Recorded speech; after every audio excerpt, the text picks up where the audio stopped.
I'm down here in the Bayou State. Came down late last night. I get the privilege to go do a funeral for a lady, a saint of God named Miss Carolyn. I promised her I'd do her funeral when she passed, and I'm so excited to do the funeral. You may ask the question, Brad, why would you be excited to do a funeral? Let me tell you why. 2 reasons. Number 1, she was a Christian. She knew Jesus. She was faithful to Christ, and Christ was faithful to her. When she called out one day, God save me, Jesus came and saved her.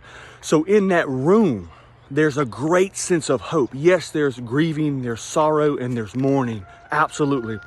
But those people, her children, know exactly where she is. There's no question to them to where she is. When she took her last breath here, she opened her eyes in glory. And so there's a sense of hope and even joy that their mom, while not here, she's not suffering. She has her reward in heaven. And number 2, when I preach a funeral for a faithful Christian like Miss Carolyn, I don't have to do a lot. Her life, her life was a testimony for her. Her life was a testimony.